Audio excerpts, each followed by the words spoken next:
इतिहास के पन्नों से जो लोग चलकर हम तक आते हैं वही लोग अपनी मेहनत और संघर्ष के कारण हर वक्त पूजे जाते हैं। इतिहास के पन्नों में हम ही ने सजाया है उनको, क्योंकि भंवर से किश्तियाँ खींचकर किनारों तक वही लाते हैं। उठ जाग मुसाफिर नींद से सोता है क्या, अपनी तकदीर और मुकद्दर को कोस कोस कर रोता है क्या। थाम ले दिल अपना और चल पड़ मंजिल की तरफ, फिर देख होता है क्या। या फिर खुदी को कर बुलंद इतना कि हर तकदीर से पहले खुदा खुद बंदे से पूछे, बता तेरी रज़ा क्या है।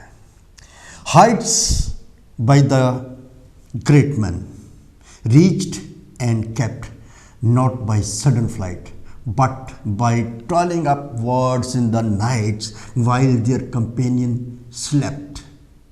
या फिर रॉबर्ट फ्रॉस्ट कहते हैं, woods are lovely dark and deep, but I have promises to keep, 100 miles to go before I sleep. Majrooh Sultanpuri शायर वो कहते हैं कि मैं तो अकेला ही चला था जानवे मंजिल की तरफ, लोग साथ आते गए और कारवां बनता गया। कांची टीवी देख रहे पूरे संसार दे विच जिथे जिथे भी कांची टीवी देशों में विदेशों में टैलीकास्ट हो रहा है, सारे ही दर्शकगण रिस्पैक्टेड व्यूअर्स नूं दास वालों यानी मनोहर दुग्गल वालों दोवें हाथ जोड़ के जय गुरुदेव, जय भीम, जय भारत जी। सो रिस्पैक्टेड व्यूअर्स, अज का शो जिस तरह आपको पता है कि हर वीरवार 6 to 7 UK time Kanchi TV के इस महान मंच तो जो शो लैके आउंदा हाँ उसका नाम है इतिहास के पन्नियां तो, इतिहास के पन्नों से या फिर from the pages of the history. So अज का शो एक बहुत ही अजीम शख्सियत, एक महान व्यक्तित्व, ग्रेट पर्सनैलिटी उन्होंने समर्पित करने जा रहे हैं, क्योंकि जो ये साडा शो हुंदा ये सिर्फ वीरवार हुंदा है और असी वो टॉपिक या वो पर्सनैलिटीज़ नूं लैके आउंदे जिन्हां दा इतिहास विच नाम तो हुंदा ही है, लेकिन अगर वो उस वीक दे आस पास उन्हां दा कोई इंसीडेंटली अगर उन्हां दा जां तां जयंती आ या उन्हां दा परिनिर्वाण दिवस आ, अगर इस वीक के आस पास किते होंदा तो असी उन्हां महापुरुषों नूं अपने शो दे विच लैके आउंदे हां। सो अज दा शो असी डेडिकेट करन जा रहे हैं सारे ही दर्शकों नूं लैके पूरी कांची टीवी की पूरी टीम वालों एक महान नायक, जन नायक साहिब श्री कांची राम जी नूं, क्योंकि उन्हां दा प्री निर्वाण दिवस जोड़ा कि 9 अक्तूबर को आ रहा है, यानी कि 4 दिन बाद। अज 5 अक्तूबर है और 9 अक्तूबर को उन्होंने प्री निर्वाण दिवस आ रहा है, और उस तो बाद जो वीरवार आ वो 12 अक्तूबर को है, और इस करके सोचा कि अज ही असी उन्होंने जो ट्रिब्यूट है सारे ही वर्ल्ड दे विच सारे ही दर्शकों को लैके अज ही असी उन्होंने ट्रिब्यूट देंगे, क्योंकि वो एक बहुत ही महान एक शख्सियत हुए है जिन्होंने अपनी सारी जिंदगी, जिन्होंने अपनी बहुजन समाज के लेखे दे विच लगा दी, एक एक पल उन्होंने लगा दिता। और अगर सतगुरु रविदास महाराज जी दे प्रवचनों नूं, उन्हां दी शिक्षा नूं ग्रहण करके और युग पुरुष बाबा साहब डॉक्टर भीमराव जी अंबेडकर के सिद्धांतों नूं अपने मन दे विच वसा के महात्मा ज्योतिबा फुले और माता सावित्रीबाई फुले उन्हां दे आदर्शां नूं लैके उस जिस डगर ते वो चले आ उस डगर ते सिर्फ और सिर्फ कंडे ही सी और नकीले पत्थर सी जिन्हां नूं पिछे हटाउंदे गए और बहुजनां नूं हथ फड़ के अगे लैके जाते। सानूं कॉल आई है, देख लेंगे साडे नाल कौन जुड़े। हैलो जय गुरुदेव जी। धन गुरुदेव जी, मैं बदन बेज बोलदा जी लिस्टर तो जी। हाँ जी, वे सब स्वागत है जी थोड़ा। हाँ जी, थैंक यू जी वेरी मच जी। की कहना चाहते हो जी? बदन बेज लिस्टर तो बोलदा जी। ਹਾਂਜੀ ਕਹਿੰਦੇ ਮੰਦੇ ਕੰਮੀ ਮੰਦਾ ਹੋਣਾ, ਜੀ ਕਹਿੰਦੇ ਮੰਦੇ ਕੰਮੀ ਮੰਦਾ ਹੋਣਾ, ਫੜ ਗੁਰਾਂ ਦਾ ਧੰਦਾ। ਜੀ ਰੱਬ ਦੇ ਨਾਂ ਦੀ ਮੌਤ ਹੈ ਚੰਗੀ, ਛੱਡਦੇ ਹਰ ਕੰਮ ਮੰਦਾ, ਲੈ ਕੇ ਉਹਦੇ ਨਾਮ ਦਾ ਚੋਲਾ ਬਣ ਜਾ ਭਗਦਾ ਬੰਦਾ। ਕਾਹਨੂੰ ਕੱਢਦਾ ਏ ਨੱਕ ਨਾਲ ਲਕੀਰਾਂ, ਜੀ। ਦਿਲ ਦੀ ਲਕੀਰ ਕਰਦਾ। ਕਾਹਨੂੰ ਕੱਢਦਾ ਏ ਨੱਕ ਨਾਲ ਲਕੀਰਾਂ, ਦਿਲ ਦੀ ਲਕੀਰ। ਮੰਦੇ ਕੰਮੀ ਮੰਦਾ ਹੋਣਾ, ਫੜ ਗੁਰਾਂ ਦਾ ਧੰਦਾ। ਜੀ ਮੰਦੇ ਕਹਿੰਦਾ ਰੱਬ ਦੇ ਨਾਂ ਦੀ ਮੌਤ ਹੈ ਚੰਗੀ, ਛੱਡਦੇ ਹਰ ਕੰਮ ਮੰਦਾ, ਲੈ ਕੇ ਉਹਦੇ ਨਾਮ ਦਾ ਚੋਲਾ, ਲੈ ਕੇ ਉਹਦੇ ਨਾਮ ਦਾ ਚੋਲਾ ਬਣ ਜਾ ਭਗਤਾ ਬੰਦਾ। ਕਾਹਨੂੰ ਕੱਢਦਾ ਏ ਨੱਕ ਨਾਲ ਲਕੀਰਾਂ, ਦਿਲ ਦੀ ਲਕੀਰ। ਰੱਬ ਦੇ ਦਰ ਨੂੰ ਛੱਡ ਕੇ, ਰੱਬ ਦੇ ਦਰ ਕਿਹੜੇ ਆ? ਧਾਰਮਿਕ ਸਥਾਨ। ਰੱਬ ਦੇ ਦਰ ਨੂੰ ਛੱਡ ਕੇ ਬੰਦਿਆ ਦਰ ਦਰ ਦੇ ਧੱਕੇ ਖਾਵੇਂ, ਜਿਸਨੇ ਤੈਨੂੰ ਪੈਦਾ ਕੀਤਾ ਉਸਦੀ ਯਾਦ ਨਾ ਆਵੇ। ਹਰ ਵੇਲੇ ਮਨ, ਹਰ ਵੇਲੇ ਮਨ ਦੀ ਬਾਤ ਹੈ ਜੀ, 2 ਮਿੰਟ। ਜੀ। ਹਰ ਵੇਲੇ ਮਨ ਨਿੰਦਿਆ ਕਰਦਾ, ਕਰਦਾ ਨਹੀਂ ਗੁਣਦਾਨ ਨੂੰ, ਪਾਪੀ ਮਨ ਹੈ ਨਖਰੇ ਕਰਦਾ, ਮੰਨਦਾ ਨਹੀਂ ਭਗਵਾਨ ਨੂੰ। ਪਾਪੀ ਮਨ ਹੈ ਨਖਰੇ ਕਰਦਾ, ਜਪਦਾ ਨਹੀਂ ਭਗਵਾਨ ਨੂੰ, ਪਾਪੀ ਮਨ ਹੈ ਨਖਰੇ ਕਰਦਾ, ਭਾਲਦਾ ਐਸ਼ ਰਾਮ। ਮੈਂ ਆਖਾਂ ਇਸ ਨੂੰ ਅੰਮ੍ਰਿਤ ਵੇਲੇ, ਮੈਂ ਆਖਾਂ ਇਸ ਨੂੰ ਮਨ ਨੂੰ, ਮੈਂ ਆਖਾਂ ਇਸ ਨੂੰ ਅੰਮ੍ਰਿਤ ਵੇਲੇ, ਨਾਮ ਪ੍ਰਭੂ ਦਾ ਗਾਈਏ। ਮਨ ਆਖੇ ਉਹ ਮਿੱਠੀ ਮਿੱਠੀ ਨੀਂਦਰ ਕਿਉਂ ਗਵਾਈਏ, ਮਨ ਆਖੇ ਮਿੱਠੀ ਮਿੱਠੀ ਨੀਂਦਰ ਕਿਉਂ ਗਵਾਈਏ। ਹਰ ਵੇਲੇ ਮਨ ਨਿੰਦਿਆ ਕਰਦਾ, ਕਰਦਾ ਨਹੀਂ ਗੁਣਦਾਨ ਨੂੰ, ਪਾਪੀ ਮਨ ਹੈ ਨਖਰੇ ਕਰਦਾ, ਮੰਨਦਾ ਨਹੀਂ ਭਗਵਾਨ ਨੂੰ। ਪਾਪੀ ਮਨ ਹੈ ਨਖਰੇ ਕਰਦਾ, ਜਪਦਾ ਨਹੀਂ ਭਗਵਾਨ ਨੂੰ, ਪਾਪੀ ਮਨ ਹੈ ਨਖਰੇ ਕਰਦਾ, ਭਾਲਦਾ ਹੈ ਸਿਰ। ਜਦੋਂ ਹੋਵੇ ਸਤਸੰਗ ਦਾ ਵੇਲਾ, ਜਦੋਂ ਹੋਵੇ ਸਤਸੰਗ ਦਾ ਵੇਲਾ, ਕਈ ਬਹਾਨੇ ਲਾਵੇ ਮਨ।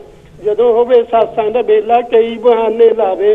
ਜਿੱਥੇ ਹੋਵੇ ਨਿੰਦਿਆ ਚੁਗਲੀ, ਜਿੱਥੇ ਹੋਵੇ ਨਿੰਦਿਆ ਚੁਗਲੀ, ਦੌੜ ਦੌੜ ਕੇ ਜਾਵੇ।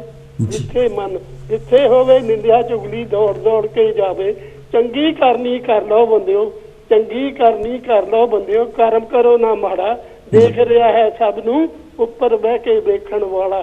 ਕਾਹਨੂੰ ਕੱਢਦਾ ਏ ਨੱਕ ਨਾਲ ਲਕੀਰਾਂ, ਦਿਲ ਦੀ ਲਕੀਰ। ਥੈਂਕ ਯੂ ਜੀ। Thank you Vij Sahib. Vij Sahib Leicester ਤੋਂ ਸਾਡੇ ਨਾਲ ਜੁੜਦੇ ਹਮੇਸ਼ਾ ਪ੍ਰੋਗਰਾਮ ਦੇ ਵਿੱਚ ਕੋਈ ਨਾ ਕੋਈ ਸ਼ਬਦ ਗੁਰਬਾਣੀ ਤੋਂ ਜਾਂ ਵੈਸੇ ਕੋਈ ਬਹੁਤ ਹੀ ਅੱਛਾ ਸ਼ਬਦ ਜਿਹੜਾ ਜਾਂ ਕਵਿਤਾ ਰਾਹੀਂ ਉਹ ਆ ਕੇ ਆਪਣੀ ਸਾਂਝ ਪਾਉਂਦੇ ਹਨ ਔਰ ਆਪਣੇ ਬੜੇ ਮੁੱਲੇ ਵਿਚਾਰਾਂ ਦੇ ਨਾਲ ਪਾਰਟਿਸਿਪੇਟ ਕਰਕੇ ਜਾਂਦੇ ਆ, ਸ਼ੇਅਰ ਕਰਦੇ ਆ।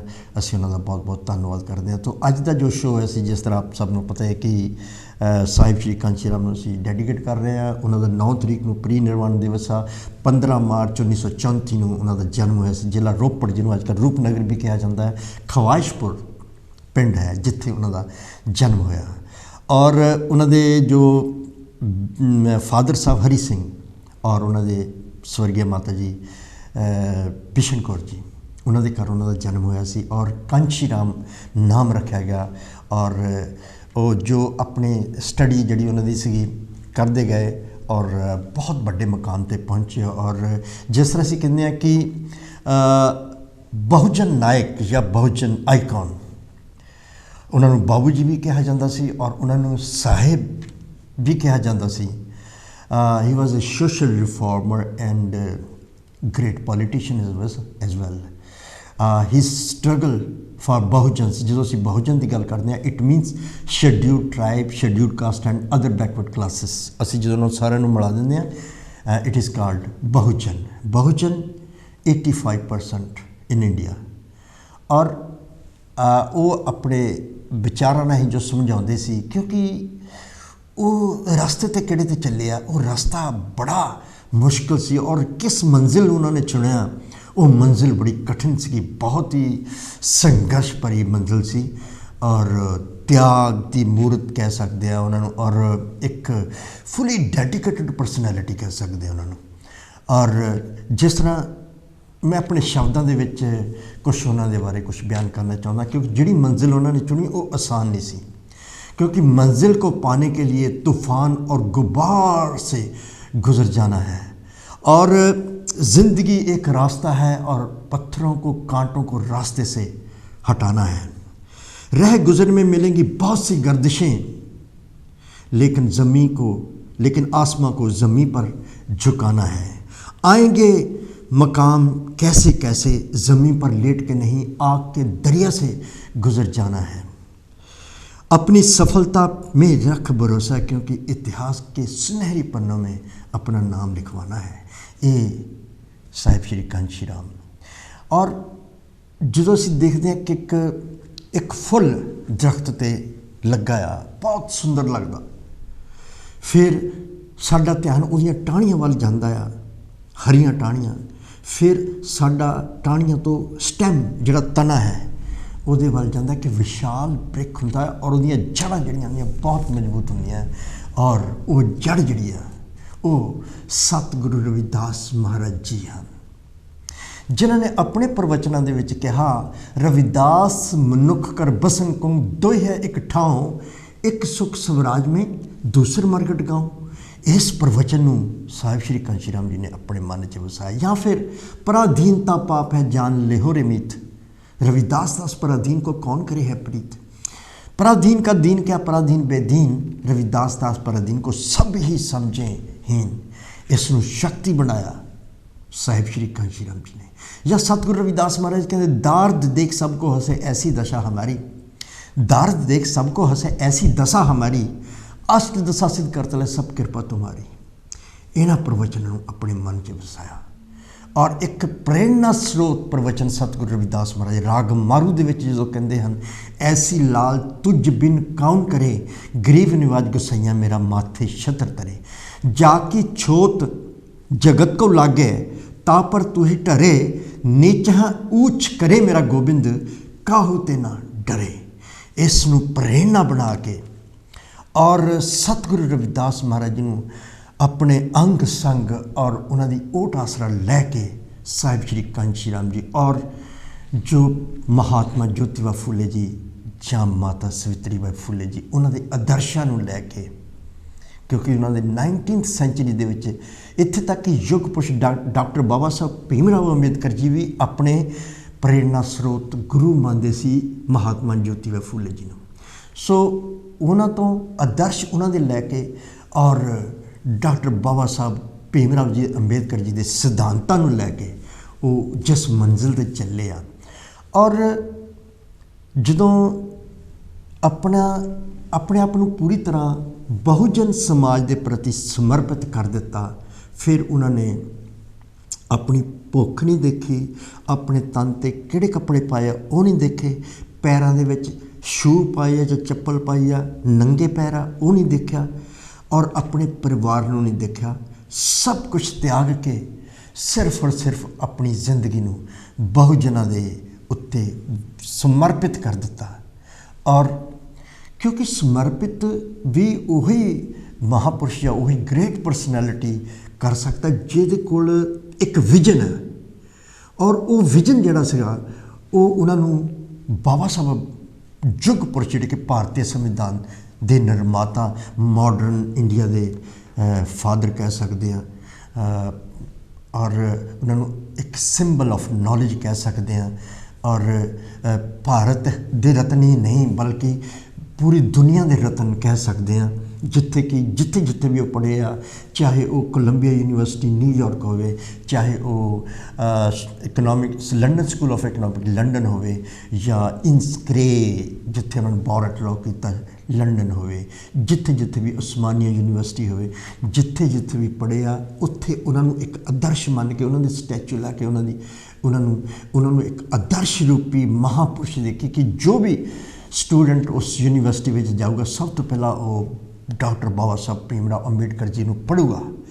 ਇੱਕ ਆਦਰਸ਼ personality, towel ring personality and intelligent ਕਿ ਮਲਟੀਫੈਸੇਟਡ ਪਰਸਨੈਲਿਟੀ, ਕਿ ਨਾ ਕਿ ਸਿਰਫ ਇੱਕ ਸਬਜੈਕਟ ਦੇ ਬਲਕਿ ਸਾਰੇ ਹੀ ਸਬਜੈਕਟ ਵਿੱਚ ਉਹਨਾਂ ਨੂੰ ਮਹਾਰਤ ਹਾਸਲ ਸੀ, ਚਾਹੇ ਉਹ ਇਕਨੋਮਿਕਸ ਹੋਵੇ, ਚਾਹੇ ਹਿਸਟਰੀ ਹੋਵੇ, ਐਂਥਰੋਪੋਲੋਜੀ ਹੋਵੇ, ਜਾਂ ਕੋਈ ਵੀ ਸਬਜੈਕਟ ਹੋਵੇ। ਕਿਉਂਕਿ ਅਸੀਂ ਜੋ ਦੇਖਦੇ ਹਾਂ ਉਹਨਾਂ ਦੇ ਜਿਹੜੇ ਕੀਤੇ ਹੋਏ ਕੰਮ ਆ ਉਹ ਨਾ ਕਿ ਇੱਕ ਡਿਪਾਰਟਮੈਂਟ 'ਚ ਬਲਕਿ ਅਗਰ ਪੋਲੀਟੀਕਲ ਸਾਇੰਸ ਵਿੱਚ ਦੇਖਦੇ ਹਾਂ ਤਾਂ ਭਾਰਤ ਦਾ ਸੰਵਿਧਾਨ ਹੀ ਲਿਖ ਦਿੱਤਾ ਉਹਨਾਂ ਨੇ, ਔਰ ਰਾਸ਼ਟਰਪਤੀ ਕਿਸ ਤਰ੍ਹਾਂ ਚੁਣਿਆ ਜਾਣਾ, ਪ੍ਰਾਈਮ ਮਿਨਿਸਟਰ ਕਿੱਦਾਂ ਅਪੁਆਇੰਟ ਹੋਣਾ, ਕਿੱਦਾਂ ਮੈਂਬਰ ਪਾਰਲੀਮੈਂਟ ਔਰ ਕਿਹੜੇ ਪਾਰਲੀਮੈਂਟ ਦੇ ਕਿੰਨੇ ਹਾਊਸ ਹੋਣੇ, ਇਹ ਸਭ A to Z ਜੋ ਹੈ ਬਾਬਾ ਸਾਹਿਬ ਅੰਬੇਡਕਰ ਜੀ ਦੀ ਦੇਣ ਹੈ। ਔਰ ਨਾਲ ਹੀ ਉਹਨਾਂ ਨੇ ਇੱਕ ਜੀਵਨ, ਇੱਕ ਭਾਰਤ ਦਾ ਆਮ ਨਾਗਰਿਕ, ਉਸਦਾ ਜੋ ਉਸ 'ਤੇ ਪੈਰ ਜਿਹੜੇ ਪੁਖਤਾ ਜ਼ਮੀਨ 'ਤੇ ਰੱਖ ਕੇ ਅੱਗੇ ਚੱਲਣ ਦੇ ਵਿੱਚ ਜੋ ਇਨਫਰਾਸਟਰਕਚਰ ਬਣਾਇਆ ਉਹਨਾਂ ਨੇ, ਇੱਕ ਇਸ ਤਰ੍ਹਾਂ ਦਾ ਢਾਂਚਾ ਬਣਾਇਆ ਕਿ ਰਾਜਾ ਔਰ ਇੱਕ ਕੋਈ ਵੀ ਗਰੀਬ ਉਹਨੂੰ ਕਾਨੂੰਨ ਦੇ ਸਾਹਮਣੇ ਬਰਾਬਰ ਕਰ ਦਿੱਤਾ। ਔਰ ਜਿੰਨੇ ਵੀ ਟਾਈਟਲ ਸੀਗੇ ਜੋ ਕਿ ਇੰਡੀਪੈਂਡੈਂਸ ਤੋਂ ਪਹਿਲਾਂ ਮਹਾਰਾਜਾ ਜਾਂ ਰਾਜਾ ਜਾਂ ਯੁਵਰਾਜ ਇਸ ਤਰ੍ਹਾਂ ਦੇ ਜਿਹੜੇ ਟਾਈਟਲ ਸੀਗੇ ਉਹ ਸੰਵਿਧਾਨ ਨੇ 26 ਜਨਵਰੀ 1950 ਦੇ ਵਿੱਚ ਖਤਮ ਕਰ ਦਿੱਤੇ, ਕਿਉਂਕਿ ਉਹ ਸਿਸਟਮ ਜਿਹੜਾ ਸੀਗਾ ਜਿੱਥੇ ਟਾਈਟਲ ਲੱਗਦੇ ਸੀਗੇ ਉਹ ਸਾਰੇ ਖਤਮ ਕਰ ਦਿੱਤੇ। ਔਰ ਜੋ ਵੀ ਗੌਰਮੈਂਟ ਆਫ ਇੰਡੀਆ ਵੱਲੋਂ ਜੋ ਵੀ ਅਵਾਰਡ ਮਿਲਦੇ ਆ ਅਸੀਂ ਉਹ ਵੀ ਆਪਣੇ ਨਾਂ ਦੇ ਨਾਲ ਨਹੀਂ ਲਗਾ ਸਕਦੇ। ਹਾਂ, ਕਈ ਵਾਰ ਲੋਕ ਕਹਿ ਦਿੰਦੇ ਪਦਮ ਸ਼੍ਰੀ, ਪਦਮ ਵਿਭੂਸ਼ਣ ਉਹਨਾਂ ਦਾ ਨਾਂ ਲੈਂਦੇ ਆ, ਲੇਕਿਨ ਬਾਬਾ ਸਾਹਿਬ ਅੰਬੇਡਕਰ ਜੀ ਨੇ ਇੱਕ ਕਾਨੂੰਨ ਬਣਾਇਆ ਕਿ ਕੋਈ ਵੀ ਵਿਅਕਤੀ ਉਹ ਆਪਣੀ ਐਜੂਕੇਸ਼ਨਲ ਕੁਆਲੀਫਿਕੇਸ਼ਨ ਜਿਹੜੀ ਆ, ਪ੍ਰੋਫੈਸ਼ਨਲ ਕੁਆਲੀਫਿਕੇਸ਼ਨ ਜਿਹੜੀ ਆ ਉਹ ਆਪਣੇ ਨਾਮ ਦੇ ਨਾਲ ਲਗਾ ਸਕਦਾ ਹੈ। ਹੋਰ ਕੋਈ ਟਾਈਟਲ ਜਿਹੜਾ ਹੈ ਜਾਂ ਕੋਈ ਅਵਾਰਡ ਆ ਉਹਨੂੰ ਲਿਟਰੇਰੀ ਆਪਣੇ ਨਾਂ ਦੇ ਪਿੱਛੇ ਨਹੀਂ ਲਗਾ ਸਕਦਾ। ਹਾਂ, ਲੋਕ ਸੰਬੋਧਿਤ ਕਰਦੇ ਆ, ਕਰ ਸਕਦੇ ਆ, ਲੇਕਿਨ ਪਰ ਉਹ ਵਿਸ਼ੇਸ਼ ਵਿਅਕਤੀ ਜਿਹੜਾ ਆ ਉਹ ਆਪਣੇ ਨਾਂ ਦੇ ਪਿੱਛੇ ਕੋਈ ਵੀ ਅਵਾਰਡ ਦਾ ਨਹੀਂ ਲਗਾ ਸਕਦਾ ਕਿ ਜਾਂ ਅਸੀਂ ਕਹਿ ਸਕਦੇ ਹਾਂ ਕਿ ਕੋਈ ਵੀ ਅਗਰ ਕਿਸੇ ਨੂੰ ਪਦਮ ਭੂਸ਼ਣ ਮਿਲਿਆ ਆ ਅਤੇ ਉਹ ਆਪਣਾ ਨਾਂ ਲਗਾ ਲਵੇ, ਪਿੱਛੇ ਨਾਂ ਦੇ ਨਹੀਂ ਲਗਾ, ਸਿਰਫ ਐਜੂਕੇਸ਼ਨ ਕੁਆਲੀਫਿਕੇਸ਼ਨ ਲਗਾ ਸਕਦਾ। ਸੋ ਇੱਦਾਂ ਦੇ ਮਹਾਨ ਪੁਰਸ਼ ਜਿਨ੍ਹਾਂ ਦੀਆਂ ਕਿਤਾਬਾਂ ਸਾਹਿਬ ਸ਼੍ਰੀ ਕਾਂਸ਼ੀ ਰਾਮ ਜੀ ਨੇ ਪੜ੍ਹੀਆਂ ਔਰ ਕਿਤਾਬਾਂ ਪੜ੍ਹ ਕੇ, ਔਰ ਇੱਕ ਕਿਤਾਬ ਤਾਂ ਇਸ ਤਰ੍ਹਾਂ ਦੀ ਜੋ ਉਹਨਾਂ ਦੇ ਦਿਲ 'ਚ ਜਿਹੜੀ ਕਰ ਗਈ। ਚਲੋ ਆਪਾਂ ਇਸ ਟੌਪਿਕ 'ਤੇ ਅੱਗੇ ਵੱਧਦੇ ਹਾਂ ਕਿ ਜਿਸ ਤਰ੍ਹਾਂ ਅਸੀਂ ਦੇਖਦੇ ਹਾਂ ਕਿ ਉਹਨਾਂ ਨੇ 1956 ਦੇ ਵਿੱਚ ਰੋਪੜ ਤੋਂ ਹੀ BSc ਕੀਤੀ। BSc ਉਸ ਟਾਈਮ 'ਤੇ ਕਰਨਾ, ਹਾਲਾਂਕਿ ਜਦੋਂ ਜਿਹੜੇ ਵੀ ਬਹੁਜਨ ਜਾਂ SC ਜਾਂ ST ਸਟੂਡੈਂਟਸ ਹੁੰਦੇ ਸੀਗੇ, ਸਾਡੇ ਬਜ਼ੁਰਗ ਹੁੰਦੇ ਸੀਗੇ, ਉਹ ਜਦੋਂ ਪੜ੍ਹਦੇ ਸੀਗੇ ਅਤੇ ਉਹ ਜ਼ਿਆਦਾ ਆਰਟਸ ਦੇ ਵਿੱਚ ਹੀ ਪੜ੍ਹਦੇ ਸੀ ਕਿ ਸਾਨੂੰ, ਕਿਉਂਕਿ ਉਦੋਂ ਸਮਾਂ ਇਸ ਤਰ੍ਹਾਂ ਦਾ ਸੀਗਾ ਜਾਂ ਕਾਨੂੰਨ ਜਿਹੜਾ ਨਵਾਂ ਜੋ ਭਾਰਤ ਦਾ ਸੰਵਿਧਾਨ ਲਾਗੂ ਹੋਇਆ ਸੀਗਾ ਔਰ ਜੋ ਰਿਜ਼ਰਵੇਸ਼ਨ ਨਵੀਂ ਲੱਗੀ ਸੀਗੀ ਕਿ ਕੋਈ 10 ਵੀ ਪੜ੍ਹ ਲੈਂਦਾ ਸੀ, 10 ਜਮਾਤਾਂ ਵੀ ਪੜ੍ਹ ਲੈਂਦਾ ਸੀ ਤਾਂ ਉਹਨੂੰ ਨੌਕਰੀ ਮਿਲ ਜਾਂਦੀ ਸੀ। ਲੇਕਿਨ ਬਹੁਤ ਸਾਰੇ ਸਾਡੇ ਇਸ ਤਰ੍ਹਾਂ ਦੇ ਬਜ਼ੁਰਗ ਹੋਏ ਆ ਜਿਹੜੇ ਕਿ ਉਹਨਾਂ ਨੇ ਉਹ ਕਹਿੰਦੇ ਸੀ ਨੌਕਰੀ ਹਾਲੇ ਬਾਅਦ ਵਿੱਚ ਕਰਾਂਗੇ, ਲੇਕਿਨ ਪਹਿਲਾਂ ਪੜ੍ਹ ਲਈਏ ਸੀ। ਔਰ ਨਾਰਮਲੀ ਆਰਟਸ ਪੜ੍ਹਦੇ ਸੀ ਜਾਂ ਪੋਲੀਟੀਕਲ ਸਾਇੰਸ, ਹਿਸਟਰੀ, ਇਕਨੋਮਿਕਸ, ਲੇਕਿਨ BSc ਸਾਡੇ ਬਜ਼ੁਰਗ ਕੋਈ ਕਰਦਾ ਸੀ। ਲੇਕਿਨ ਸਾਹਿਬ ਸ਼੍ਰੀ ਕਾਂਸ਼ੀ ਰਾਮ ਨੇ BSc 1956 ਦੇ ਵਿੱਚ ਕੰਪਲੀਟ ਕੀਤੀ ਔਰ ਨਾਲ ਇਹਨਾਂ ਨੂੰ ਜੋਬ ਮਿਲ ਗਿਆ ਪੂਨੇ ਜੋਬ ਮਿਲਿਆ ਇਹਨਾਂ ਨੂੰ। Explosive research and development laboratory ਸੀਗੀ ਜਿੱਥੇ ਕਿ ਸਾਇੰਸ ਦੀ ਗੱਲ ਸੀਗੀ। ਉੱਥੇ ਜਦੋਂ ਇਹਨਾਂ ਨੂੰ ਜੋਬ ਮਿਲ ਗਈ ਪੂਨੇ ਜਾ ਕੇ ਰਹਿਣ ਲੱਗ ਗਏ। ਔਰ ਉਸ ਵੇਲੇ ਕੋਈ ਵੀ ਇਹਨਾਂ ਦੇ ਮਨ ਦੇ ਵਿੱਚ ਇਸ ਤਰ੍ਹਾਂ ਦਾ ਖਿਆਲ ਨਹੀਂ ਸੀ ਕਿ ਮੈਨੂੰ ਕੀ ਕਰਨਾ ਚਾਹੀਦਾ ਹੈ ਜਾਂ ਸਿਰਫ ਆ ਕਿ ਨੌਕਰੀ ਮਿਲ ਗਈ ਆ, ਅਸੀਂ ਮਤਲਬ ਕਿ ਜਿਹੜਾ ਸਾਡਾ ਆਫਟਰ ਜੋ ਜੋਬ ਤੋਂ ਬਾਅਦ ਸਾਡਾ ਜਿਹੜਾ ਜੀਵਨ ਜਿਹੜਾ ਸੌਖਾ ਹੋ ਜਾਂਦਾ ਆ, ਜਿਹੜੀ ਸਾਡੀ ਕਮਿੰਗ ਜਨਰੇਸ਼ਨ ਦੀ ਉਹਨਾਂ ਨੂੰ ਫੈਸਿਲਿਟੀਜ਼ ਮਿਲ ਜਾਂਦੀਆਂ। ਲੇਕਿਨ during that time he felt so much discrimination from his colleagues, so-called upper caste, क्योंकि upper caste so-called कह रहे हैं क्योंकि ਕਿਸੇ ਕਾਨੂੰਨ ਨੇ ਜਾਂ ਕਿਸੇ ਪਰਮਾਤਮਾ ਨੇ ਨਹੀਂ ਇਹ ਵਰਨ ਵਿਵਸਥਾ ਬਣਾਈ, ਨਾ ਹੀ ਜਾਤੀ ਪ੍ਰਥਾ ਬਣਾਈ। ਲੇਕਿਨ ਕੁਛ ਲੋਕ, ਜਿਸ ਤਰ੍ਹਾਂ ਅਸੀਂ ਹਮੇਸ਼ਾ ਕਹਿੰਦੇ ਹਾਂ ਕਿ ਕੁਛ ਲੋਕ ਜੋ ਪਾਵਰਫੁਲ ਹੋ ਗਏ, ਜਦੋਂ ਲਾਰਡ ਐਕਟਨ ਨੇ ਕਿਹਾ ਕਿ ਪਾਵਰ ਕਰਪਟਸ, ਜਿਹਨੂੰ ਸ਼ਕਤੀ ਮਿਲਦੀ ਉਹ ਕਰਪਟ ਵੀ ਹੋ ਸਕਦਾ ਆ, ਲੇਕਿਨ ਐਬਸੋਲੂਟ ਪਾਵਰ ਕਰਪਟਸ ਐਬਸੋਲੂਟਲੀ। ਉਸ ਸਿਧਾਂਤ ਦੇ ਵਿੱਚ ਜਾਤੀ ਪ੍ਰਥਾ ਬਣੀ, ਵਰਨ ਵਿਵਸਥਾ ਬਣ ਗਈ। ਆਪਣੇ ਗ੍ਰੰਥਾਂ ਦੇ ਵਿੱਚ ਉਹਨਾਂ ਨੇ ਲਿਖ ਦਿੱਤਾ ਕਿ ਢੋਲ ਗੰਵਾਰ ਸ਼ੂਦਰ ਪਸ਼ੂ ਨਾਰੀ ਇਹ ਸਭ ਤਾੜਨ ਕੇ ਅਧਿਕਾਰੀ। ਬਾਬਾ ਸਾਹਿਬ ਨੇ ਬੜਾ ਸਟਰਗਲ ਕੀਤਾ। ਹਾਲਾਂਕਿ ਜਿਹੜੇ ਸਾਡੇ ਮਹਾਂਪੁਰਸ਼ ਆਏ ਪਹਿਲਾਂ, ਜੋ ਚਾਹੇ ਸਤਿਗੁਰੂ ਕਬੀਰ ਮਹਾਰਾਜ ਜੀ ਹੋਣ, ਸਤਿਗੁਰੂ ਨਾਨਕ ਦੇਵ ਮਹਾਰਾਜ ਜੀ ਹੋਣ, ਚਾਹੇ ਸਤਿਗੁਰੂ ਰਵਿਦਾਸ ਮਹਾਰਾਜ ਜੀ ਹੋਣ, ਉਹਨਾਂ ਨੇ ਆਪਣੇ ਪ੍ਰਵਚਨਾਂ ਰਾਹੀਂ ਪੂਰਾ ਪ੍ਰਹਾਰ ਕੀਤਾ ਇਸ ਚੀਜ਼ 'ਤੇ ਔਰ ਉਹਨਾਂ ਨੇ ਸਿੱਧ ਕਰਕੇ ਦੱਸਿਆ ਕਿ ਇਹ ਜੋ ਵਰਨ ਵਿਵਸਥਾ ਹੈ ਇਹ ਗਲਤ ਹੈ।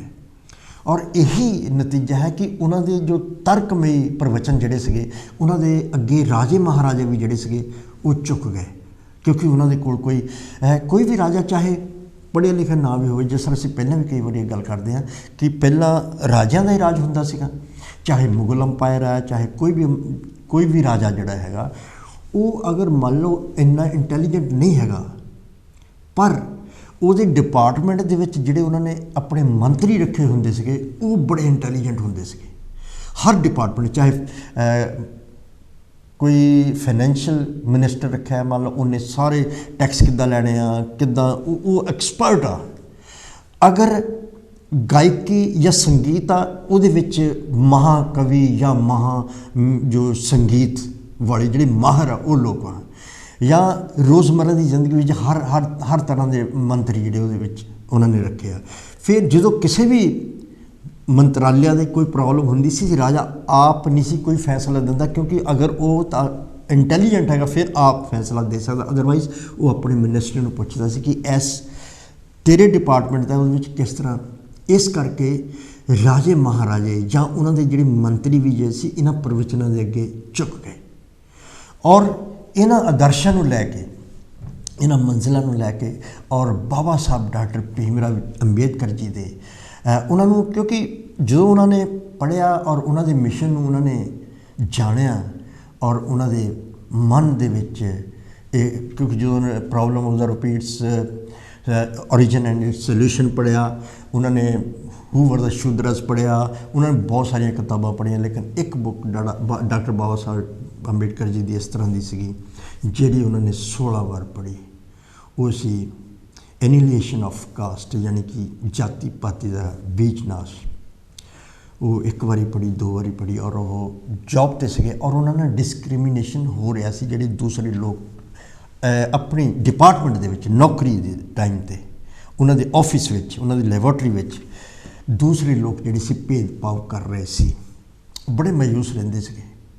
ਔਰ ਜਦੋਂ ਬਾਬਾ ਸਾਹਿਬ ਡਾਕਟਰ ਭੀਮ ਰਾਓ ਜੀ ਅੰਬੇਡਕਰ ਉਹਨਾਂ ਨੇ ਪੜ੍ਹਨਾ ਸ਼ੁਰੂ ਕੀਤਾ ਤੇ ਉਹਨਾਂ ਨੂੰ ਇੱਕ ਐਕਸਟਰਾ ਪਾਵਰ ਮਿਲੀ ਅੰਦਰੋਂ, ਆਤਮ ਵਿਸ਼ਵਾਸ, self confidence and from determination ਉਹਨਾਂ ਨੂੰ ਮਿਲ ਗਿਆ।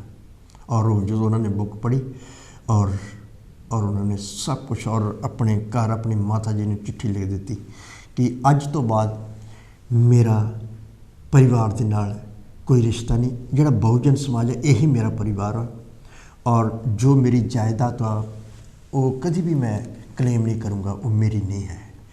ਔਰ ਮੇਰੇ ਪੇਰੈਂਟਸ ਜਿਹੜੇ ਆ ਉਹ ਮੇਰੇ ਪੇਰੈਂਟਸ, ਹਮੇਸ਼ਾ ਉਹਨਾਂ ਨੂੰ ਰਿਸਪੈਕਟ ਕਰੂੰਗਾ, ਪਰ ਕਦੀ ਵੀ ਮੈਂ ਇੱਦਾਂ ਸੋਚ ਕੇ ਨਹੀਂ ਕਰੂੰਗਾ ਕਿ ਇਹ ਮੇਰਾ ਘਰ ਮੇਰਾ ਆ। ਔਰ ਮੇਰੀ ਲਾਈਫ ਅੱਜ ਤੋਂ ਬਾਅਦ ਹਮੇਸ਼ਾ ਜਿਹੜੀ ਇੱਕ ਦਿਨ ਵੀ ਹੋਏਗਾ ਉਹ ਬਹੁਜਨ ਸਮਾਜ ਵਾਸਤੇ ਹੀ ਹੋਏਗਾ। ਔਰ 1964 ਦੇ ਵਿੱਚ ਐਕਟਿਵਿਸਟ ਬਣ ਗਏ, ਔਰ ਉਹਨਾਂ ਨੇ ਸੋਚ ਲਿਆ ਕਿ ਮੈਂ ਕੁਛ ਕਰਨਾ ਆ, ਔਰ ਉਹ ਬਾਬਾ ਸਾਹਿਬ ਅੰਬੇਡਕਰ ਜੀ ਦੇ ਮਿਸ਼ਨ ਨੂੰ ਲੈ ਕੇ ਚੱਲ ਪਏ। ਔਰ ਉਹ ਮਿਸ਼ਨ ਜੋ ਕਿ ਏਕਤਾ ਸਿਖਾਉਂਦਾ ਆ, ਉਹ ਮਿਸ਼ਨ ਭਾਈਚਾਰਾ ਸਿਖਾਉਂਦਾ ਆ, ਉਹ ਮਿਸ਼ਨ ਸਮਾਨਤਾ ਸਿਖਾਉਂਦਾ ਹੈ, ਸਮਤਾ ਸਿਖਾਉਂਦਾ ਹੈ, ਔਰ ਜਾਤੀ ਪਾਤੀ ਤੋਂ ਰਹਿਤ ਹੈ, ਰੰਗ ਭੇਦ ਵਰਨ ਲਿੰਗ ਤੋਂ ਰਹਿਤ ਹੈ, ਕਾਨੂੰਨ ਦੇ ਸਾਹਮਣੇ ਸਭ ਬਰਾਬਰ ਹਨ। ਇਹ ਮਿਸ਼ਨ ਲੈ ਕੇ ਜਦੋਂ ਚੱਲਿਆ ਤਾਂ 1964 ਦੇ ਵਿੱਚ ਉਹਨਾਂ ਨੇ all India SC ST OBC employees association ਬਣਾਇਆ, ਪਹਿਲਾਂ ਉਹਦੇ ਮੈਂਬਰ ਬਣੇ, ਔਰ ਉਸ ਤੋਂ ਬਾਅਦ ਚੱਲਦੇ ਰਹੇ। ਔਰ ਉਹਨਾਂ ਨੇ ਦੇਖਿਆ ਕਿ ਕਿਉਂਕਿ ਉਸ ਵੇਲੇ ਉਹਨਾਂ ਨੂੰ ਬਾਬਾ ਸਾਹਿਬ ਅੰਬੇਡਕਰ ਜੀ ਦੀ ਇੰਪੋਰਟੈਂਸ ਦੇ ਬਾਰੇ ਪਤਾ ਲੱਗਾ, ਉਹਨਾਂ ਦੇ ਜੀਵਨ ਨੂੰ ਪੜ੍ਹਿਆ ਉਹਨਾਂ ਨੇ, ਔਰ ਉਹਨਾਂ ਨੇ ਕਿਹਾ ਇੰਨਾ ਮਹਾਨ ਵਿਅਕਤੀ ਜਿਹਨੇ ਭਾਰਤ ਦਾ ਸੰਵਿਧਾਨ ਲਿਖ ਦਿੱਤਾ, ਉਹ ਪਰਸਨੈਲਿਟੀ ਜਿਹੜੀ 1942 ਤੋਂ 1946 ਤੱਕ ਲੇਬਰ ਮਿਨਿਸਟਰ ਅੰਗਰੇਜ਼ ਗੌਰਮੈਂਟ ਦੇ ਵਿੱਚ ਰਹੇ, ਔਰ ਜਿਨ੍ਹਾਂ ਨੇ ਇਸ ਤਰ੍ਹਾਂ ਦੇ ਪ੍ਰੋਜੈਕਟ ਉਸ ਟਾਈਮ 'ਤੇ ਲਗਾ ਦਿੱਤੇ, ਚਾਹੇ ਐਮਪਲੋਇਮੈਂਟ ਐਕਸਚੇਂਜ ਹੋਵੇ, ਚਾਹੇ ਵਾਟਰ ਗ੍ਰਿਡ ਸਿਸਟਮ ਹੋਵੇ, ਚਾਹੇ ਟੈਕਸੇਸ਼ਨ ਸਿਸਟਮ ਹੋਵੇ, ਇਰੀਗੇਸ਼ਨ ਸਿਸਟਮ ਹੋਵੇ, ਜਾਂ ਫਾਰ ਦਾ ਐਮਪਲੋਇਮੈਂਟ ਦੇ ਜਿਹੜੇ ਰਾਈਟਸ ਹੈਗੇ ਆ, ਉਹ ਕੰਮ ਕਰਨ ਦੇ ਘੰਟੇ ਜਿਹੜੇ ਆ 12 ਤੋਂ 16 ਤੋਂ ਕੱਟ ਕੇ 8 ਘੰਟੇ ਕਰਨਾ, ਔਰ ਹਫ਼ਤੇ ਦੇ ਵਿੱਚ ਇੱਕ ਛੁੱਟੀ, ਔਰ ਨਾਲ ਅਗਰ 8 ਘੰਟੇ ਤੋਂ ਜ਼ਿਆਦਾ ਕੰਮ ਹੋ ਰਿਹਾ ਹੈ ਤਾਂ ਉਸ ਨੂੰ ਓਵਰ ਟਾਈਮ।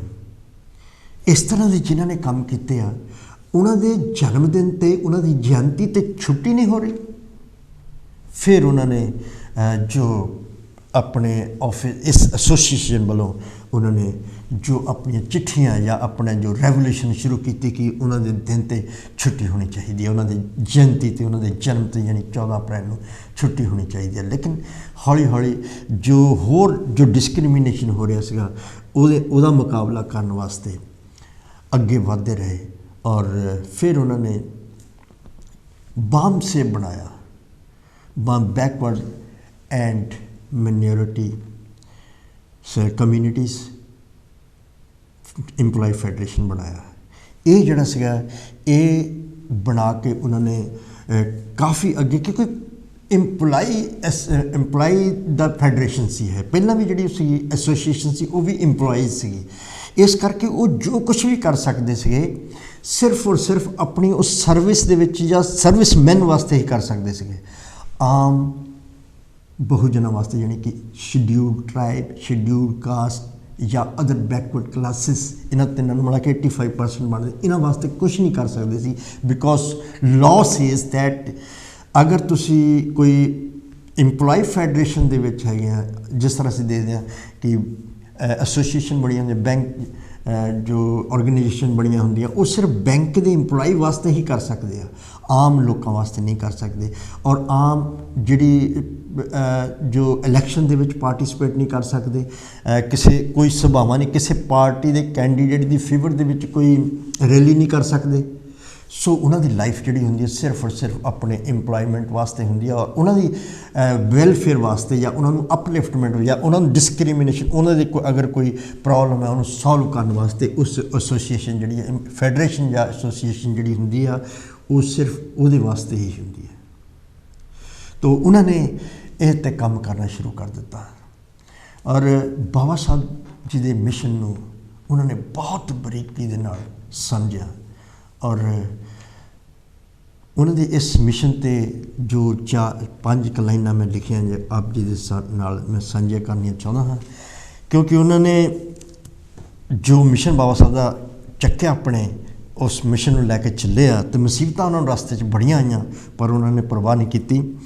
बाबा साहब अम्बेडकर जी के मिशन को और भी ऊंचा उठाना था, अपने परिवार और घर को त्याग कर बहुजनों को गले लगाना था, नंगे पांव कांटों की डगर पर चलकर मिशन को आगे बढ़ाना था, कैडर कैंप लगाकर कश्मीर से कन्याकुमारी तक बहुजनों को गले लगाना था, बाम से बनाकर DS4 के रास्ते पर चलकर BSP को भी तो बनाना था, आत्म त्याग करके बहन मायावती जी को 4 बार चीफ मिनिस्टर भी तो बनाना था, अपने संघर्ष और कड़ी मेहनत से बहुजन नायक बनकर इतिहास के सुनहरी पन्नों में अपना नाम भी तो लिखवाना था।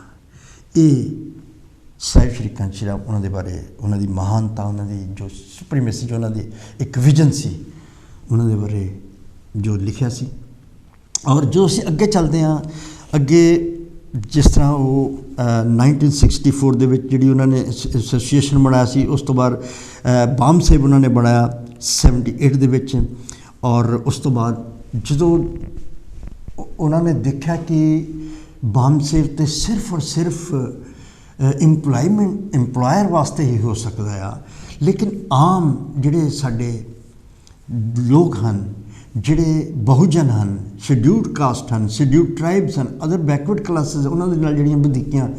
एक कॉल आ रही है जी, देखते साडा कौन जिहड़े। हेलो जय गुरदेव जी। जय गुरदेव जी। हाँ जी, कौन सा बोल रहे जी? मैं फकीर चौहान बोलता बर्मिंघम तो। चौहान साहब तुहाडा स्वागत है जी, की कहना चाहते हो जी? देखो अज जिहड़ा आप मानवर कांशी राम जी बहुजन नायक बारे गलबात कर रहे हो बहुत शलाघायोग है। थैंक यू जी। क्योंकि 9 अक्तूबर ਨੂੰ 17 साल पहला हाँ जी उन्होंने परिनिर्वाण हो गया सी जी। उन्होंने देखो जिक्र करना बहुत जरूरी है कि भारत की राजनीति दे विच जो बाबा साहब डॉक्टर अंबेडकर ने वोट का अधिकार लैके दिता सी जी, मानवर कांशी राम ने उस वोट की लोगों को दसिया भी कितनी ताकत है जी। उत्ते देखो तुसीं जिक्र ही कर चुके हैं मैं 1956 BSc रोपड़ के सरकारी कॉलेज तो की सी। हाँ जी, सरकारी गवर्नमेंट कॉलेज। हाँ जी बिल्कुल। फिर वो जिस वेले पूना लागे उन्होंने जॉब मिली सी तो उत्थे ਉੱਥੇ 1965 ਦੇ ਵਿੱਚ ਬਾਬਾ ਸਾਹਿਬ ਦੀ ਕਿਤਾਬ ਐਨੀਹਿਲੇਸ਼ਨ ਆਫ ਕਾਸਟ ਪੜ੍ਹੀ ਸੀ ਜੀ। ਪੜ੍ਹਨ ਤੋਂ ਬਾਅਦ ਉਹਨੇ ਉਹ ਨਿਰਣਾ ਕਰ ਲਿਆ ਸੀ ਵੀ ਮੈਂ ਇਹ ਸਮਾਜ ਲਈ ਜਾਣੀ ਜਿਹੜਾ ਬਾਬਾ ਸਾਹਿਬ ਡਾਕਟਰ ਅੰਬੇਡਕਰ ਆਪਣੇ ਆਖਰੀ ਦਿਨਾਂ 'ਚ ਕਹਿ ਕੇ ਗਏ ਸੀ ਜੀ ਵੀ ਇਹ ਕਾਰਮਾ ਰੁਕੇ ਨਾ।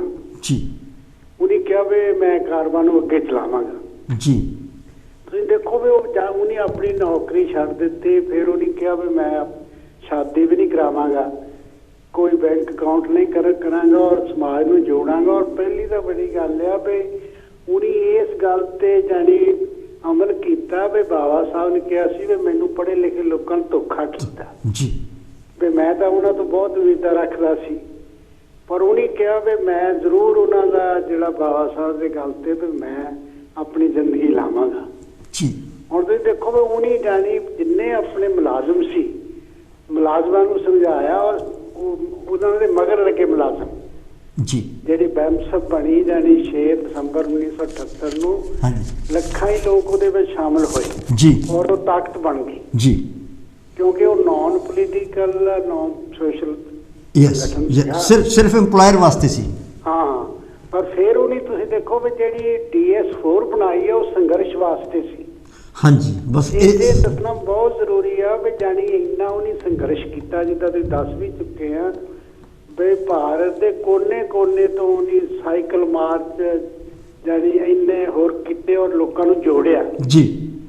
ਔਰ ਇੱਥੇ ਬਹੁਤ ਦੱਸਣਾ ਜ਼ਰੂਰੀ ਆ ਵੀ ਸਮਾਜ ਜਿਹੜਾ ਕਿੱਧਰ ਨੂੰ ਜਾ ਰਿਹਾ ਸੀਗਾ ਵੀ ਜਿਹੜਾ ਪੂਨਾ ਸਮਝੌਤਾ ਗਾਂਧੀ ਨੇ ਕਰਵਾਇਆ ਸੀ ਮਰਨਵਤ ਰੱਖ ਕੇ ਜੀ। ਉਹ 24 ਸਤੰਬਰ 1982 ਨੂੰ ਇੰਦਰਾ ਗਾਂਧੀ ਨੇ ਐਲਾਨ ਕਰ ਦਿੱਤਾ ਵੀ ਇਹਦੀ ਅਸੀਂ 50ਵੀਂ ਵਰ੍ਹੇਗੰਢ ਤੇ ਜਸ਼ਨ ਮਨਾਉਣਾ ਔਰ ਬਹੁਤ ਲੋਕਾਂ ਨੂੰ ਨਾਲ ਲਾ ਕੇ ਕਮੇਟੀ ਬਣਾਤੀ ਆ ਵੀ ਅਸੀਂ ਏਦਾਂ ਹੀ ਕਰਨਾ ਜੀ। ਉਹ ਮਾਨਵਰ ਕਾਂਸ਼ੀ ਰਾਮ ਨੇ ਕਿਹਾ ਵੀ ਇਹ ਲੋਕ ਤਾਂ ਜਸ਼ਨ ਉਹਨਾਂ ਦਾ ਹੈ, ਆਪਣਾ ਤਾਂ ਹੈ ਹੀ ਨਹੀਂ ਜੀ, ਕਿਉਂਕਿ ਪੂਨਾ ਸਮਝੌਤਾ ਨੇ ਤਾਂ ਸਾਨੂੰ ਚਮਚੇ ਬਣਾ ਦਿੱਤਾ ਜੀ। ਤੁਸੀਂ ਦੇਖੋ ਵੀ ਜਿਹੜੀ ਉਹਨੇ ਗਾਂਧੀ ਨੇ ਮਰਨਵਤ ਰੱਖ ਕੇ ਜਿਹੜੇ ਅਧਿਕਾਰ ਮਿਲੇ ਸੀ ਉਹ ਖੋਲ੍ਹ ਜੀ। ਇਸ ਕਰਕੇ ਉਹਨੇ ਕਿਹਾ ਵੀ ਅਸੀਂ ਤਰਕਾਰ ਦਿਵਸ ਮਨਾਵਾਂਗੇ ਜੀ। ਔਰ ਸਾਰੇ ਭਾਰਤ ਦੇ ਵਿੱਚ ਤੁਸੀਂ ਉਹਨੇ ਤਰਕਾਰ ਦਿਵਸ ਮਨਾਇਆ ਸਾਰੇ ਜ਼ਿਲ੍ਹਿਆਂ ਦੇ ਵਿੱਚ ਜੀ। ਜਾਣੀ ਇਹ ਦੱਸਣਾ ਬਹੁਤ ਜ਼ਰੂਰੀ ਹੈ ਵੀ ਇੰਦਰਾ ਗਾਂਧੀ ਇੰਨੀ ਤਾਕਤਵਰ ਪ੍ਰਾਈਮ ਮਿਨਿਸਟਰ ਸੀ, ਉਹਨੂੰ ਆਪਣਾ ਉਹ ਪ੍ਰੋਗਰਾਮ ਰੱਦ ਕਰਨਾ ਪਿਆ ਜੀ। ਉਹਨੇ ਪੂਨਾ ਆ ਕੇ ਉਹਦੀ ਜਾਣੀ ਉਸ ਦਿਨ ਆਉਣਾ ਸੀਗਾ ਤਾਂ ਉੱਥੇ ਬੁੱਤ ਲਾਏ ਸੀ ਬਾਬਾ ਸਾਹਿਬ ਤਾਂ ਗਾਂਧੀ ਦਾ ਤਾਂ ਉਹ ਤੋਂ ਪਰਦਾ ਚੁੱਕਣਾ ਸੀ ਜੀ। ਪਰ ਜਦੋਂ ਉਹਨੂੰ ਦੇਖਿਆ ਵੀ ਮਾਨਵਰ ਕਾਂਸ਼ੀ ਰਾਮ ਨੇ ਤਾਂ ਲੋਕਾਂ ਨੂੰ ਇੰਨਾ ਮਗਰ ਲੱਗ ਲਿਆ ਫਿਰ ਉਹ ਪ੍ਰੋਗਰਾਮ ਰੱਦ ਕਰ ਦਿੱਤਾ ਜੀ ਜੀ ਜੀ ਜੀ। ਪਰ ਤੁਸੀਂ ਦੇਖੋ ਵੀ ਮਾਨਵਰ ਕਾਂਸ਼ੀ ਰਾਮ ਨੇ ਉਸੇ ਹੀ ਜਗ੍ਹਾ ਤੇ ਜਾਨੀ ਉਹ ਕਿਤਾਬ ਰਿਲੀਜ਼ ਕੀਤੀ ਇਰਾ ਆਫ ਸਟੂਚਸ ਜੀ, ਜਿਹੜੀ ਚਮਚਾ ਯੁੱਗ ਜੀ ਜੀ।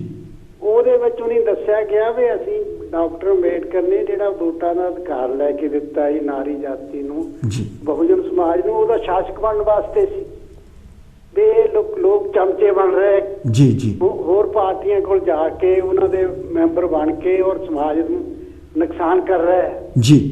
ਔਰ ਜਿਹੜੀ ਬਾਤ ਦੇ ਵਿੱਚ ਤੁਸੀਂ ਦੇਖੋ ਵੀ BSP ਉਸ ਵੇਲੇ ਬਣੀ ਆ, ਕਿਸੇ ਨੂੰ ਇਹ ਖਿਆਲ ਨਹੀਂ ਸੀ ਵੀ ਇਹ ਲੋਕਾਂ ਦੇ ਵਿੱਚ ਇੰਨੀ ਜ਼ਰੂਰਤ ਆਊਗੀ ਜੀ।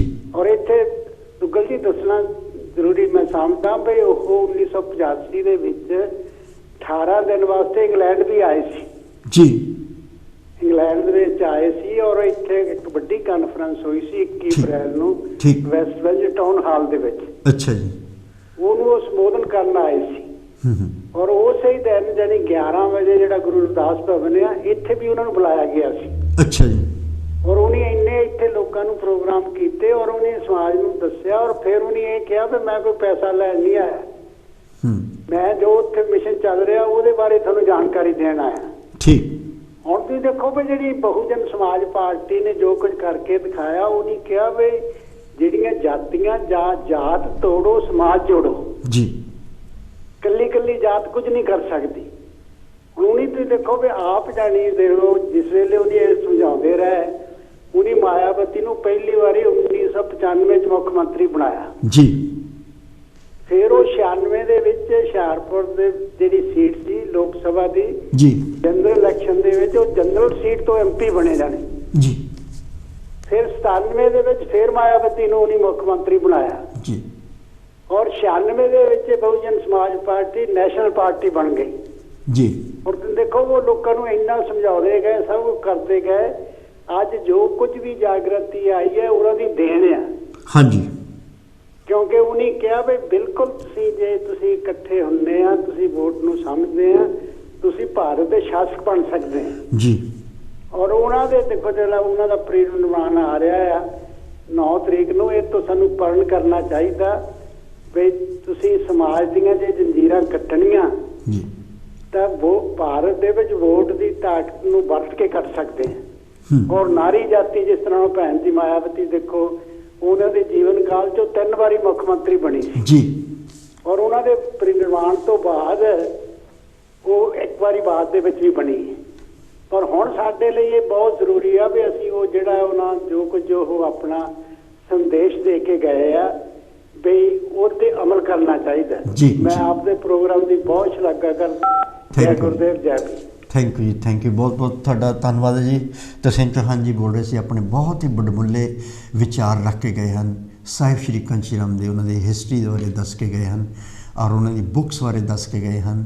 ਔਰ ਜਿਸ ਤਰ੍ਹਾਂ ਅਸੀਂ ਸਟੈਪ ਬਾਈ ਸਟੈਪ ਚੱਲ ਰਹੇ ਹਾਂ, ਜਿਸ ਤਰ੍ਹਾਂ ਅਸੀਂ ਬਾਮ ਸੇਵ ਦੀ ਗੱਲ ਕਰ ਰਹੇ ਸੀਗੇ ਔਰ ਉਸ ਤੋਂ ਬਾਅਦ ਜਦੋਂ ਉਹਨਾਂ ਨੇ 1981 ਦੇ ਵਿੱਚ DS4 ਬਣਾਇਆ ਉਹਨਾਂ ਨੇ, ਕਿਉਂਕਿ ਰੀਜ਼ਨ ਕੀ ਸੀਗਾ, ਬਾਮ ਸੇਵ ਜਿਹੜੀ ਸੀ ਸਿਰਫ ਔਰ ਸਿਰਫ ਇੰਪਲਾਈਜ਼ ਫੈਡਰੇਸ਼ਨ ਸੀ।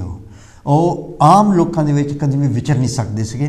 ਇਸ ਕਰਕੇ ਉਹਨਾਂ ਨੇ ਉਸ ਨੂੰ ਛੱਡ ਕੇ, ਨੌਕਰੀ ਨੂੰ ਛੱਡ ਕੇ DS4 ਬਣਾਇਆ ਔਰ ਉਹਨਾਂ ਨੇ ਜਾਗਰੂਕ ਕਰਨਾ ਬਹੁਜਨ ਸਮਾਜ ਨੂੰ ਸ਼ੁਰੂ ਕਰ ਦਿੱਤਾ। ਔਰ ਬਾਬਾ ਸਾਹਿਬ ਅੰਬੇਡਕਰ ਜੀ ਦੀ ਫਿਲਾਸਫੀ ਜਿਹੜੀ ਹੈ ਕਿ ਜਿਸ ਤਰ੍ਹਾਂ ਇੱਕ ਉਹਨਾਂ ਦਾ ਇੱਕ ਸਮਝਾਉਣ ਦਾ ਤਰੀਕਾ ਵੀ ਬਹੁਤ ਇੱਕ ਵਿਲੱਖਣ ਵਾਲਾ ਸੀਗਾ ਕਿ ਉਹ ਦੱਸਦੇ ਸੀਗੇ ਕਿ ਇੱਕ ਪੈਨ ਪੈਨ ਦਾ ਪੂਰਾ ਹਿੱਸਾ ਜਿਹੜਾ 85% ਜਿਹੜਾ ਹਿੱਸਾ ਆ ਉਹ ਸਾਰਾ ਲਿਖਦਾ ਤਾਂ ਉਹੀ ਹੈ, ਸਾਰਾ ਸਿਆਹੀ ਵੀ ਉਹਦੇ ਵਿੱਚ ਹੁੰਦੀ ਹੈ, ਸਾਰਾ ਕੁਛ ਉਹਦੇ 'ਚ ਜਿਹੜਾ ਕੈਪ ਲੱਗਾ ਉੱਤੇ ਉਹ 15% ਉੱਪਰ ਲੱਗਾ ਆ ਔਰ ਉਹ ਲੇਕਿਨ ਉਹ ਸਾਰੇ ਉਹਨੂੰ 85% ਨੂੰ ਕਬਜ਼ੇ ਵਿੱਚ ਕਰਕੇ ਬੈਠਾ। ਇਸ ਤਰ੍ਹਾਂ ਦੀਆਂ ਐਗਜ਼ਾਮਪਲਾਂ ਉਹ ਦਿੰਦੇ ਸੀਗੇ। ਔਰ DS4 ਯਾਨੀ ਦਲਿਤ ਸ਼ੋਸ਼ਿਤ ਸਮਾਜ ਸੰਘਰਸ਼ ਸਮਿਤੀ, ਡੀ ਤੋਂ ਮਤਲਬ ਦਲਿਤ, ਫਿਰ DS ਜਿਹੜੀਆਂ ਉਹ 4 S ਲਗਾਈਆਂ ਉਹਨਾਂ ਨੇ ਕਿ ਸ਼ੋਸ਼ਿਤ ਸਮਾਜ ਸੰਘਰਸ਼ ਸਮਿਤੀ, ਜਿਹੜੀ ਕਿ ਉਹਨੇ 1981 ਦੇ ਵਿੱਚ ਬਣਾਈ। ਔਰ ਇਹਦਾ ਮਕਸਦ ਸੀਗਾ ਕਿ ਆਮ ਬਹੁਜਨਾਂ ਨੂੰ ਐਜੂਕੇਟ ਕਰਨਾ, ਕੈਡਰ ਕੈਂਪ ਲਗਾ ਕੇ ਕਸ਼ਮੀਰ ਤੋਂ ਕੰਨਿਆਕੁਮਾਰੀ ਤੱਕ ਸਾਈਕਲ 'ਤੇ ਜਾ ਕੇ ਔਰ ਮਹਾਂਪੁਰਸ਼ਾਂ ਦੇ ਸੰਦੇਸ਼ ਦੇ ਕੇ, ਜੋ ਕਿ ਮਿਸਕਨਸੈਪਸ਼ਨ ਸੀ, ਜਿਸ ਤਰ੍ਹਾਂ ਚੌਹਾਨ ਸਾਹਿਬ ਵੀ ਦੱਸ ਕੇ ਗਏ ਆ ਕਿ ਜੋ ਪੂਨਾ ਪੈਕਟ ਸੀ 1932 ਦੇ ਵਿੱਚ ਹੋਇਆ ਸੀਗਾ ਔਰ 82 ਦੇ ਵਿੱਚ 50 ਸਾਲ ਹੋ ਗਏ। ਔਰ ਉਸ ਵੇਲੇ ਦੇ ਤਤਕਾਲੀਨ ਪ੍ਰਧਾਨ ਮੰਤਰੀ ਮਿਸਿਸ ਇੰਦਰਾ ਗਾਂਧੀ 50 ਈਅਰਸ ਮਨਾਉਣਾ ਚਾਹੁੰਦੇ ਸੀਗੇ। ਔਰ ਸਾਹਿਬ ਸ਼੍ਰੀ ਕਾਂਚੀ ਰਾਮ ਜੀ ਨੇ ਆਪਣੇ ਸਾਰੇ ਬਹੁਜਨ ਸਮਾਜ ਦੇ ਵਿੱਚ ਇਹ ਸਿੱਖਿਆ ਭਰ ਦਿੱਤੀ ਕਿ ਇਹ ਜਿਹੜਾ ਪੂਨਾ ਪੈਕਟ ਹੋਇਆ ਇਹ ਤਾਂ ਕਿਉਂਕਿ ਇਹ ਸਿਰਫ ਔਰ ਸਿਰਫ ਗਾਂਧੀ ਦੀ ਉਹ ਜਾਨ ਨਾ ਕੋਈ ਉਹਨਾਂ ਨੂੰ ਕੋਈ ਪ੍ਰੋਬਲਮ, ਉਸ ਕਰਕੇ ਕਿਉਂਕਿ ਮਦਨ ਮੋਹਨ ਮਾਲਵੀਆ, ਜਯਾਕਰ ਵਗੈਰਾ ਬਹੁਤ ਸਾਰੇ ਲੀਡਰ ਆ ਗਏ ਸੀ ਕਿ ਬਾਬਾ ਸਾਹਿਬ ਅੰਬੇਡਕਰ ਜੀ ਨੂੰ ਉਹਨਾਂ ਨੇ ਕਿਹਾ ਸੀਗਾ, ਲੇਕਿਨ ਬਾਬਾ ਸਾਹਿਬ ਨੇ ਫਿਰ ਆਪਣੀਆਂ ਕੁਝ ਸ਼ਰਤਾਂ ਰੱਖੀਆਂ ਸੀਗੀਆਂ ਕਿ ਮੇਰਾ ਸਮਾਜ ਜਿਹੜਾ ਆ ਪਹਿਲਾਂ ਬਰਾਬਰ ਦੀ ਲਕੀਰ 'ਤੇ ਆਵੇ, ਉਸ ਤੋਂ ਬਾਅਦ ਮੈਂ ਕੁਛ ਕਰ ਸਕਦਾ। ਕਿਉਂਕਿ ਅਗਰ ਕੋਈ ਵੀ ਕੰਪੀਟੀਸ਼ਨ, ਰੇਸਿੰਗ ਦਾ ਕੰਪੀਟੀਸ਼ਨ ਲਾ ਲਓ, ਅਗਰ ਲਾਈਨ ਸਾਰਿਆਂ ਵਾਸਤੇ ਬਰਾਬਰ ਨਹੀਂ ਹੈਗੀ ਅਤੇ ਜਿਨ੍ਹਾਂ ਨੂੰ ਹਜ਼ਾਰਾਂ ਸਾਲਾਂ ਤੋਂ ਪੜ੍ਹਾਈ ਤੋਂ ਵੰਚਿਤ ਰੱਖਿਆ, ਉਹ ਕੰਪੀਟੀਸ਼ਨ ਵਿੱਚ ਕਿੱਦਾਂ ਖੜ੍ਹੇ ਹੋ ਸਕਦੇ ਆ। ਉਹ ਸਮਾਜ ਜਿਹੜਾ ਕਿ ਡਾਊਨ ਟਰੋਡਨ ਸਮਾਜ ਜਿਹਨੂੰ ਕਿਹਾ ਜਾਂਦਾ, ਜਿਨ੍ਹਾਂ ਨੂੰ ਅਨਟੱਚੇਬਲਸ ਕਿਹਾ ਗਿਆ, ਜਿਨ੍ਹਾਂ ਨੂੰ ਆਪਣੇ ਪਿੰਡਾਂ ਦੇ ਵਿੱਚੋਂ ਮਤਲਬ ਕਿ ਸਮਾਜ ਦੀ ਮੁੱਖ ਧਾਰਾ ਤੋਂ ਹਾਸ਼ੀਏ ਤੋਂ ਬਾਹਰ ਸੁੱਟਿਆ ਗਿਆ, ਉਹਨਾਂ ਦਾ ਪਰਛਾਵਾਂ ਲੈਣ ਤੋਂ ਵੀ ਡਰੇ ਲੋਕ, ਇਸ ਤਰ੍ਹਾਂ ਦਾ ਸਮਾਜ ਜੋ ਮੁੱਖ ਧਾਰਾ ਵਾਲਾ ਸਮਾਜ ਉਹਦੇ ਨਾਲ ਬਰਾਬਰ ਹੋ ਕੇ ਕੰਪੀਟੀਸ਼ਨ ਦੇ ਵਿੱਚ ਕਿਸ ਤਰ੍ਹਾਂ ਹਿੱਸਾ ਲੈ ਸਕਦਾ ਸੀ। ਸੋ ਇਸ ਕਰਕੇ ਬਾਬਾ ਸਾਹਿਬ ਨੇ ਪੂਨਾ ਪੈਕਟ ਉਹਨਾਂ ਦੀ ਜਾਨ ਬਚਾਉਂਦੇ ਹੋਏ ਇਹ ਕਿਹਾ ਕਿ ਜੋ ਡਾਊਨ ਟਰੋਡਨ ਸਮਾਜ ਹੈ, ਜਿਨ੍ਹਾਂ ਨੂੰ ਤੁਸੀਂ ਹਜ਼ਾਰਾਂ ਸਾਲਾਂ ਤੋਂ ਛੂਆ-ਛਾਤ ਫੈਲਾ ਕੇ, ਅਨਟੱਚੇਬਲਸ ਕਹਿ ਕੇ, ਜੋ ਕਿ ਲਤਾੜੇ ਹੋਏ ਜੋ ਲੋਕ ਹਨ, ਜਿਨ੍ਹਾਂ ਨੂੰ ਤੁਸੀਂ ਗੁਲਾਮੀ ਦੀਆਂ ਜੰਜੀਰਾਂ ਦੇ ਵਿੱਚ ਰੱਖਿਆ, ਉਹਨਾਂ ਨੂੰ ਪਹਿਲਾਂ ਰਿਜ਼ਰਵੇਸ਼ਨ ਦੇ ਕੇ ਉਹਨੂੰ ਬਰਾਬਰ ਸਮਾਜ ਦੇ ਲਿਆਓ। ਉਸ ਤੋਂ ਬਾਅਦ ਮੈਂ ਦੇਖਦਾ ਕਿ ਇਹ ਸਮਾਜ ਕਿਸ ਤਰ੍ਹਾਂ ਪਿੱਛੇ ਰਹਿ ਸਕਦਾ ਆ। और क्योंकि जो अपॉर्चुनिटीज़ ਜਿਹੜੀਆਂ ਆ अगर वो बराबर ना मिलन तो कंपीटिशन हो ही नहीं सकता। ਹੁਣ एक समाज आ ਉਹਨੂੰ हमेशा हज़ारां सालों तो ਪ੍ਰਾਇਓਰਿਟੀ मिल रही है हर चीज़ ਦੇ ਵਿੱਚ। एक समाज ਜਿਹੜਾ ਆ ਉਹਨੂੰ लाइन ਦੇ ਵਿੱਚ नहीं खड़ा किया जा सकता, ਉਹਨੂੰ ਪਿੱਛੇ ਰੱਖਿਆ ਗਿਆ, वो बराबरता नहीं आ सकती। इस करके बाबा साहब अंबेडकर जी ने कि जिन्ना चिकर समाज दे विच पूरी भारत दे विच हर समाज दे विच बराबरता नहीं आ जाती, उन्ना चिकर ये जिहड़ी रिजर्वेशन चलती रहूगी। और उस संविधान दे विच लिख दिता गया। और इस फलसफे नूं लैके जो साहिब श्री कांची राम जी उन्होंने लोगों को जागृत किया, बहुजन समाज में जागृत किया, खास करके OBC अदर बैकवर्ड क्लासिस नूं ये जागृत किया कि तुसी अगर ये सोचते हैं कि तुसी मुख धारा दे विच हो तो ये गलत वा। क्योंकि अदर बैकवर्ड क्लासिस ही हैं, अदर विच आ गया scheduled tribe, scheduled caste, other backward classes, फिर ये सारे नूं मिला के बहुजन बनता। और उन्होंने दस्सिया कि पूना पैक्ट जिहड़ा ये मजबूरी सी बाबा साहब डॉक्टर भीमराव जी की, ये कोई खुशी वाली गल नहीं। इस करके इंदिरा गांधी जी को वापस लेना पिया। और DS4 के जरिए साहिब श्री कांची राम जी ने पूरे भारत के विच कश्मीर तो कन्याकुमारी, गुजरात तो असम तक अपने जिहड़े मिशन उन्होंने चलाए, साइकिल ते यात्रा की और लोगों को जो आम स्टूडेंट्स जिहड़े सीगे उन्होंने जागृत किया। और उसका नतीजा होया कि 1984 दे विच बहुजन समाज पार्टी का गठन किया गया। और बहुजन समाज पार्टी एक पोलीटिकल पार्टी बनी। और बाबा साहब डॉक्टर भीमराव अंबेडकर जी जिन्होंने 1936 दे विच इंडिपेंडेंट लेबर पार्टी बनाई सी, 15 अगस्त 1936 एंड 15 अगस्त 1936। लेकिन उन्होंने अबाउट 1946 या 45 दे विच खत्म करके ऑल इंडिया स्टूडेंट फेडरेशन बनाया। लेकिन 1956 दे विच उन्होंने रिपब्लिक पार्टी बनाया। लेकिन साहिब श्री कांची राम जी ने पहला रिपब्लिक पार्टी जी उन्होंने कंसर्न देखा कि असी बाबा साहब जी की पार्टी को अगे वधा सकते हैं। लेकिन जो देखा उत्थे वो जो लोग सन उन्होंने ना तो मतलब कोई सहयोग किया, ना ही सहयोग करन दिता। फिर साहिब श्री कांची राम जी ने कहा कि बाबा साहब अंबेडकर जी के मिशन को लैके जाने वास्ते दुनिया की कोई भी ताकत, कोई भी हुक्मरान, कोई भी इस तरह की जो ताकत है, कोई ऑर्गेनाइजेशन है, चाहे गवर्नमेंट ऑफ इंडिया ही क्यों ना हो, कोई भी मैनू रोक नहीं सकता। और DS4 के जरिए उन्होंने जागृत स्टूडेंट्स को कर दिता सी। और बहुजन समाज पार्टी 1984 के विच उन्होंने बना दी। और खुद 4 बारी इलैक्शन हो मैंबर ऑफ पार्लीमेंट से लड़े। सब तो पहला BP सिंह के अगेंस्ट इलाहाबाद तो लड़े, ईस्ट दिल्ली तो HKL भगत के अगेंस्ट लड़े, हुशियारपुर तो लड़े, इटावा तो लड़े। और नाल ही एक 1977 की जो आफ्टर एमरजेंसी जोड़े इलैक्शन होए थे, वो इलैक्शन भी बहुत इंपॉर्टेंट आ। क्योंकि एमरजेंसी 1975 के विच लगदी आ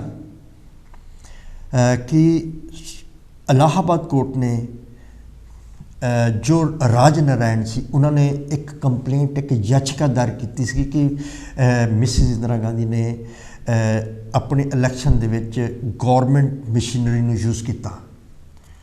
और उहदे विच ओह पाया गया। और उन्होंने सज़ा जो सुनाई, अपील की, अपील दे भी जो उन्होंने पता लगा कि मेरे अगेंस्ट ही वर्डिक्ट होना है, तो उन्होंने एमरजेंसी लगा दी। एमरजेंसी लगाने के नाल की होया कि 2-2.5 साल चली एमरजेंसी। और काफ़ी कुछ प्रॉब्लम्स जो प्रैस ते आज़ादी ते उत्ते बैन लगा दिता। होर बड़े बड़े लीडर्स जिहड़े सीगे उस वेले स्टूडेंट फैडरेशन, लालू प्रसाद यादव या शरद यादव या मुलायम सिंह यादव, जिन्ने भी लोग उस वेले स्टूडेंट सीगे, स्टूडेंट फैडरेशन या फिर जॉर्ज फर्नांडिस रेलवे दे सीगे, रेलवे एसोसीएशन दे सीगे, इन्हां सारे ही लीडरां नूं उन्होंने अरेस्ट कर लिया। और एमरजेंसी तो बाद जो बाबू जगजीवन राम जी ने भी रिजाइन दे के वो भी कांग्रेस में छड्ड गए सी। और जनता पार्टी बनी, जिन्ने भी बाकी जिन्ने दल सी उन्होंने सारे ने अपनी अपनी पार्टियां जो जनसंघ जी इस वे बीजेपी ये पहला पिछोकड़ जनसंघ वा और उन्होंने जनसंघ को खत्म करके जनता पार्टी बनाई। सारे इकट्ठे हुए जिस मोरारजी देसाई और बाबू जगजीवन राम जी CFD यानी कांग्रेस फॉर डेमोक्रेसी उन्होंने बनाया सीगा, लेकिन वो भी उस वेले जनता पार्टी दे विच आ गए थे। और जो वोटां लिया गई वो जो OBC या बहुजन समाज तो लिया गई ये कह के कि बाबू जगजीवन राम जी को अगला प्रधानमंत्री बनाना है, लेकिन उस at the end of the day ये नहीं होया।